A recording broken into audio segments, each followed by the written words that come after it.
Faith isn't tested when God speaks, it's tested when He doesn't.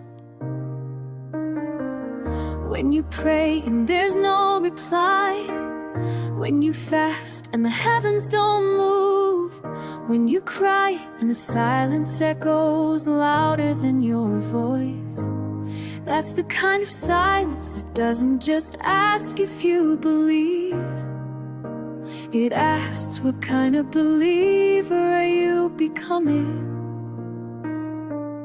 Job had everything until he had nothing. He lost his family, his health, his home, and worse, he lost the foot of God. He begged for a reason, cried for a reply, but for 37 chapters, heaven said nothing. And yet Job said, though He slay me, yet will I trust Him. That's not fragile faith, that's forged faith, formed not in the fire, but in the silence after the fire. Every year Hannah came to the temple, praying, weeping, waiting. Her womb stayed closed, and the silence felt like an oath, but it wasn't an oath, it was a not yet. When God broke the silence, Samuel was born, a prophet, a voice for a nation. Sometimes the silence means that what you're carrying is too sacred to rush. Anointed as king in his youth, but crowned many years later in between.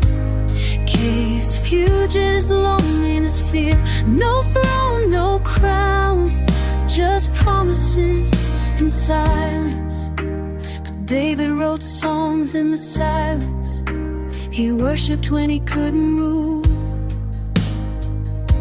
And later he said, I waited patiently for the Lord, and He inclined to me. He didn't just wait, He waited patiently, because faith isn't just believing God's voice, it's trusting His timing.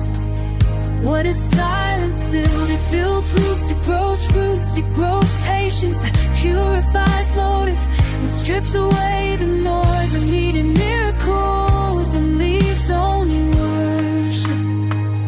Faith in the silence is real faith, 'cause it's not held up by feelings, not propped up by sun. It's faith that in the stillness and still heals in silence. Yours, yours in the company. Job, Hannah, David, even Jesus, they all walk their road. Here's what they teach us: God's silence is never empty. It's full of formation, full of hidden days, full of promises waiting to speak. Silence is where faith grows roots. Don't dig up where God's planted. Trust Him in stillness, 'cause one day the silence will break. A sound after silence, God's subtle reply.